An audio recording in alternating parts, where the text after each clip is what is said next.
자, 우리는 어디부터 하는가? 최근에 보고요.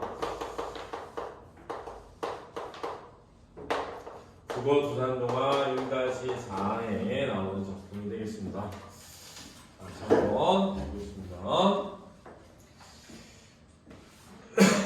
갈래는 수필이에요.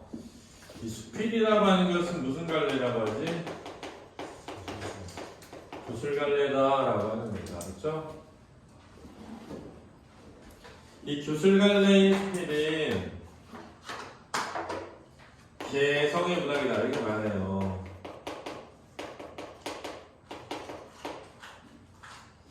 근데 여기서 말하는 개성이라고 하는 것은 무슨 글쓴이의 인생관이나 가치관에서 드러나게 되는 개성이죠. 그렇죠?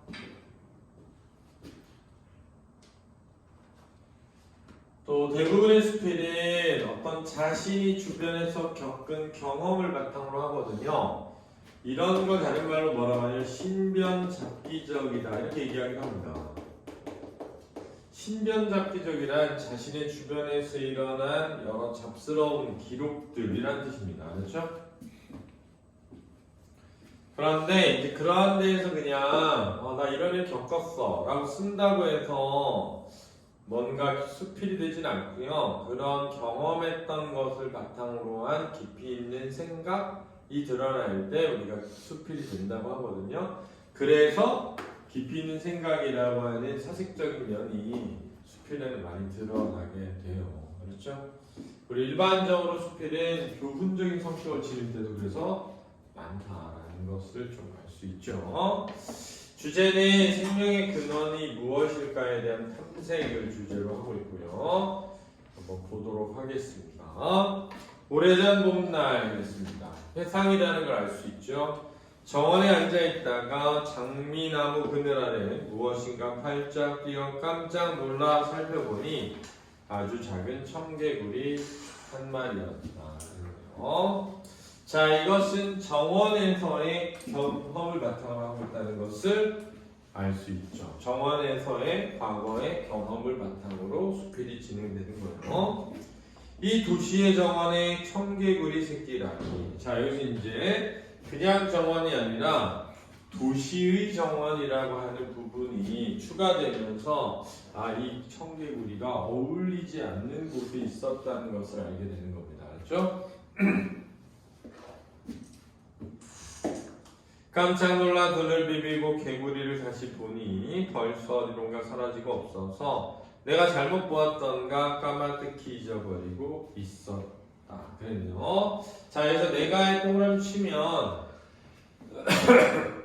수필에서의 나는 작가 자신입니다. 라는 게 또 중요해요. 그래서 수필은 사실성을 바탕으로 한다는 게 중요한 특징입니다. 일반적으로 다른 문학들은 허구성을 바탕으로 하는데 반해서 수필은 사실성을 바탕으로 하고 있다는 걸 꼭 기억해 두시기 바랍니다.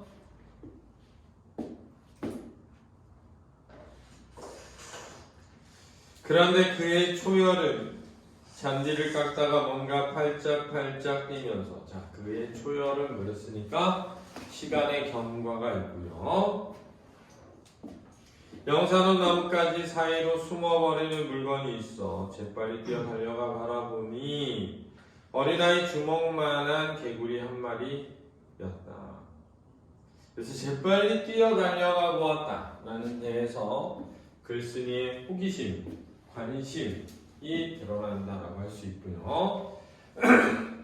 개구리는 그늘진 나무숲 사이에 숨어 가만히 앉아 있었으므로 나는 비로소 찬찬히 살펴볼 수 있었다. 지난번 잘못 보았다고 생각했던 그 청개구리가 자라서 어른개구리가 되었는가 살펴보았더니 청개구리는 아니고 그냥 평범한 흑갈색 개구리였다. 그래요.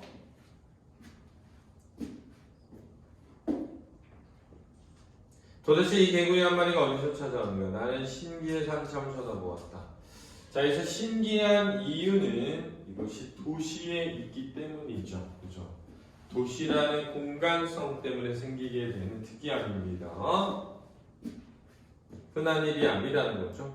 우리 정원 잔디밭에 개구리 한 마리가 살고 있다는 소문은 여기저기 퍼져서 아내가 어느 날 내게 이렇게 말했다. 우리 집 정원에 개구리가 있어요. 뭐 아들 녀석도 어느 날 잔디밭에 나갔다 맨발로 뛰어 소리쳤다. 개구리다 개구리. 우리 집에 개구리 한 마리 살고 있다. 맨발로 뛰어온 아들 녀석의 기쁜 표정은 마치 우리 집 정원에서 유전이 발견되었다는 기쁨보다 훨씬 더 강렬한 것이었다. 여기서 유전의 발견은 물질적이고 경제적인 가치죠. 그죠? 우리가 이런 물질적이고 경제적인 가치보다도 더 크게 생명의 가치를 여기고 있다는 것에 그지? 참 대단함이 있는 거죠. 아들의 표현대로 울리마당에 개구리 한 마리가 숨어 살고 있었다. 그는 도대체 어디에서 왔을까? 이 도시 한복판 정원에 어떻게 잉태되고 어떻게 태어났음일까? 궁금증이 사색으로 연결되고 있습니다. 궁금증이 사색으로 이어지고 있습니다. 정원에 나갈 때마다 우리는 그 연산홍 나뭇가지 아래의 숲속을 한참 들여다보곤 했다. 자, 여기서 이제 관심이 드러나고요. 행여 그 나뭇가지 그늘 어딘가에 개구리가 숨어있다가 인기척에 놀라 활짝 뛰어오르기라도 하면 우리는 우리 정원이 우리와 함께 살아 생명력을 지니고 숨쉬고 있는 것 같은 기쁨으로 소리를 지르곤 했다. 기쁨과 감동이죠. 개구리다 개구리, 개구리가 나타났다, 개구리가 나타났어. 반복을 통해서 그 감동의 크기가 강조되고 있습니다. 가족 중에 하나가 소리를 지르며 우리는 하던 일을 멈추고 모두 맨발로 달려가 개구리를 우리 가족의 한 사람인 것처럼 기뻐 쳐다보고 손뼉치며 반가워했다. 작은 생명력이 있는 존재에 대한 반가움이죠.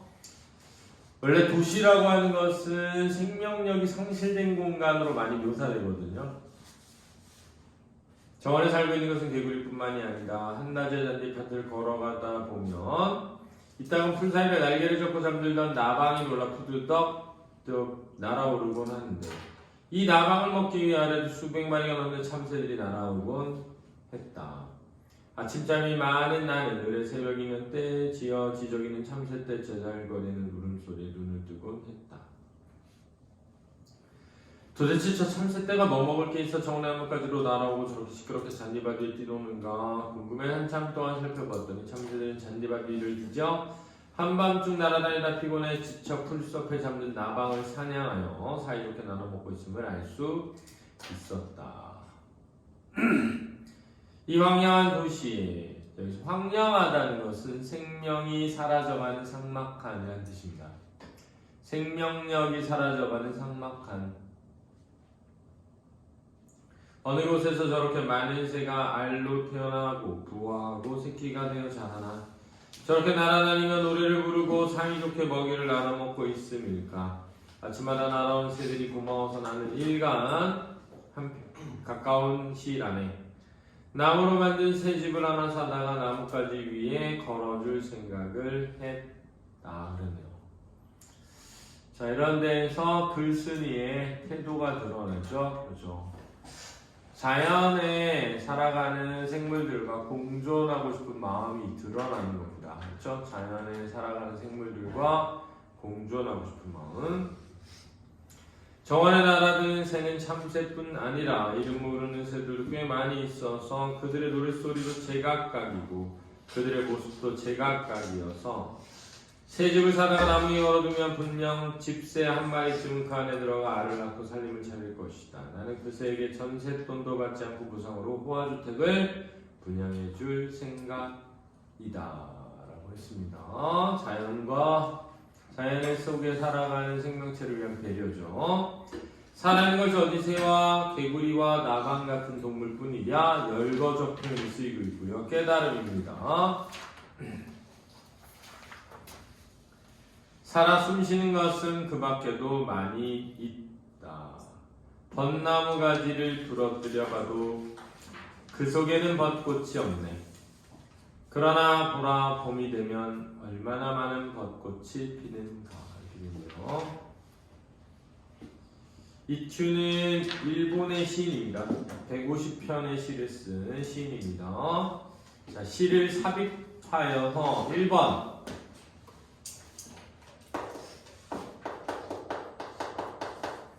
주제의식을 강화하고 있죠.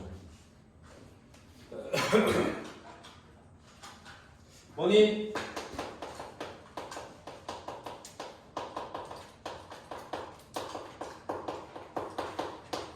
생명력에 대한 예찬이 되겠습니다. 그렇죠? 봐봐, 벚꽃 나무의 가지를 꺾어봤는데 그 안에 벚꽃이 없어. 근데 벚꽃은 피잖아. 생명은 어디서 오지? 이런 거지. 어디 있는지 모르지만 어느새 피어있는 벚꽃을 통해서 생명에 대한 어떤 예찬이 있는 거야. 그렇지? 생명력에 대한.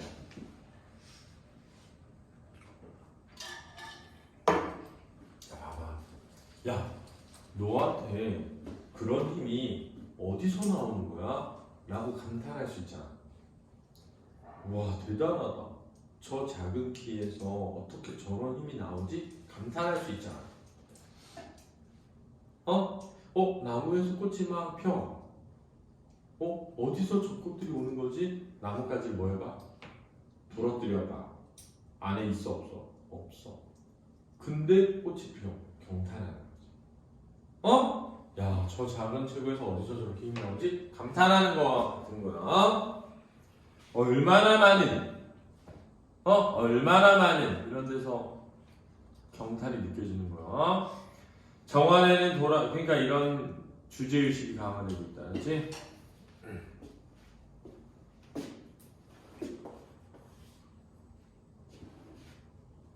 두 번째는 수필은 산문이잖아. 산문에 운문을 삽입하기 때문에 단조로움이 뭐하게 된다? 벗어나게 되는 거죠.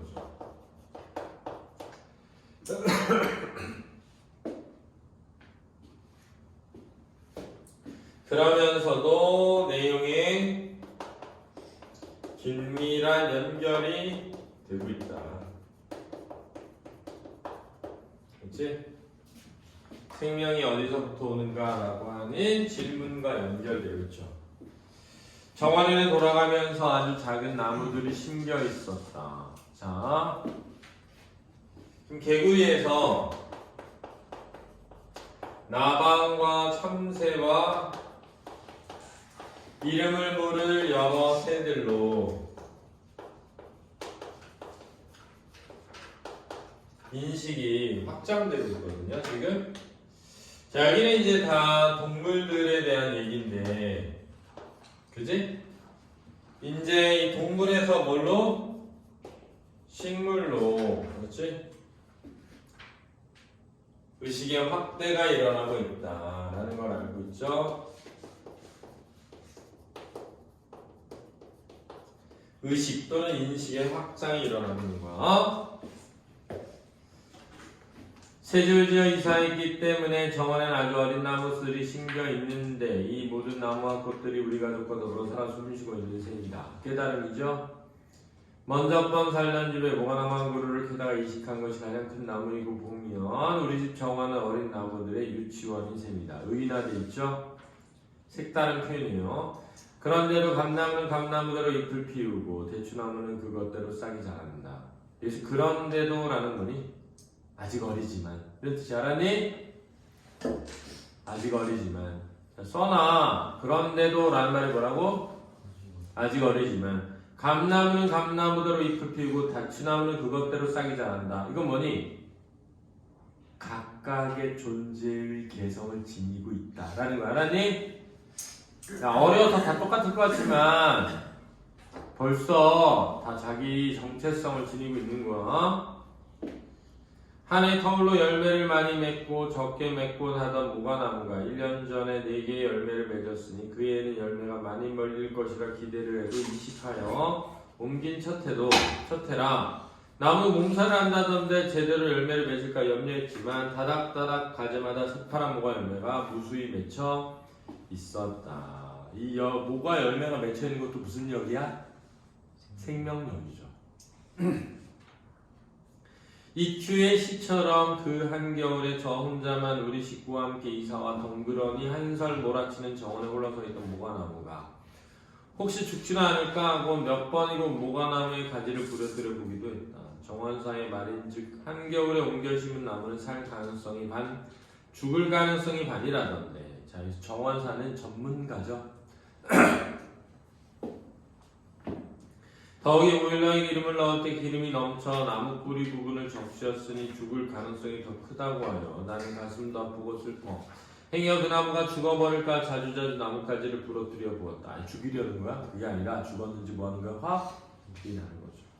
정원사는 살나무는 봄이 되어 가지를 부러뜨려 보면 그 안에 새파란 수액이 흐르고 물기가 촉촉이 젖어 있다는 것이었다. 그래서 시에서도 보면 살아있는 것은 일반적으로 마르지 않고 촉촉한 것이 살아있는 거야, 그렇지? 조급한 성격에 나는 하루에 한 번쯤 나무 껍질을 손톱으로 긁어보고 나뭇가지를 부러뜨려 보기도 했는데 그러나 그 가지 속에는 EQ의 시처럼 아무것도 보이지 않았다. 이렇게 해서 시와 연결되는 거, 의미상, 알았지? 의미상 긴밀히 연결되고 있음. 이렇게 써놔. 그러나 보라, 때가 되어 봄이 되자 모가나무에는 연분홍 수줍은 꽃들이 일제히 피어나더니 시처럼 잎새도 눈부시게 피어나고 그 꽃잎마다 알 수 없는 곳에서 날아온 벌과 나비들이 꽃가루를 모아 열매를 맺게 하더니 저리도 많은 모가가 열리게 하였다. 자, 이런 데서 이제 자연의 공존이 드러나죠. 자연의 공존과 생명력이 드러나는 거. 이 얼마나 놀라운 일인가. 생명의 경이로움 써놔. 이 황량한 도시에, 황량함이 뭘 의미한다고? 생명력이 상실된 삭막한 이란 뜻이라고 알았지? 도시 어느 곳에서 벌들이 날아오고 어느 곳에서 나비가 살아 날아다니고 있는가? 어디서 어디로 불어가는지 알 수 없는 바람도 그냥 제멋대로 불어가는 것이 아니어서 화분들도 함께 실어 날라서 꽃가루야. 사과의 꽃잎을 떨어뜨리더니 꽃사과의 꽃잎을 떨어뜨리더니 꽃잎이 떨어져야 열매가 맺지? 그렇지? 이렇게 화분이 암수술하고 수수술이 만나서 꽃가루가 심어지면 꽃이 떨어지는 거예요. 어느새 저희끼리 짝짓고 저희끼리 신방을 차리고 임신케 하여 의인화 돼 있죠? 어느 날 갑자기 나무가지마다 꽃사과 열매가 주렁주렁 매달리게 했다. 이 주렁주렁이라는 의태어는, 그렇지? 생명력이 가득한 모습을 보여주고 있다라고 하시는 거예요. 즉 의태어를 사용해서 생명력이 가득한 모습을 보여주고 있군. 오야 오. 알았니? 써놔. 야, 졸고 있으면 안 돼. 이큐의 시처럼 감나무 가지를 부러뜨려봐도 감은 보이지 않고 대추나무 가지를 부러뜨려봐도 대추는 보이지 않는다. 그런데 이제 가을이 오면 감나무에는 감이 열리고 대추나무는 대추가 주저리 열릴 것이다. 의태어. 그들을 위해 내가 따라할 일은 없다. 그저 내버려 두면 그뿐인 것이다. 자, 그저 내버려 두는 것. 이게 자연이야. 왜냐면 자연이란 스스로 그러하다라는 뜻이야. 알았지? 자, 그럼 그저 내버려 두지 않는 건 뭐지? 인공이죠. 인공. 사람의 노력을 통해서 만드는 건 인공이라고 하는 거야. 내버려둬도 저절로 되는 건 뭐라 그래? 자연이라고 하는 거다. 태양은 제가 알아서 알맞게 온도를 재어 열매를 숙성시킬 것이며 때 맞춰 내리는 빗물은 저희끼리 알아 그들의 갈증을 채워주고 메마른 나무의 뿌리를 적셔줄 것이다. 다 의인화됐죠? 모가나무에는 노란 모가들이 색채어고요. 알알이 열매 맺어 노란 이런 건 이제 뭐라 그래요? 시적 허용이라고 하잖아요 보통. 그죠? 감정의 크기를 크게 하기 위해서. 나무 그늘 속에 숨어 살던 개구리가 만약 우리 집 식구의 희망사항처럼 죽지 않고 그때까지 살아있다면 아마도 우리 집 땅속을 파고 들어가 그 속에서 기나긴 겨울잠을 잘 것이다. 이 모든 것이 흙 한 줌에서 나오는 것이냐 흙이나 얼마나 신비한 것인가 깨달음이 드러나죠. 생명은 어디로부터 오는가? 흙 한 줌에서부터 온다는 깨달음이야. 이큐의 시처럼 그대 나아가 뜰하게 한 줌 흙을 떠 가만히 들여다보라. 그 흙 한 줌에서 나무가 자라고 꽃이 피고 풀이 우거지고 개구리가 태어난다.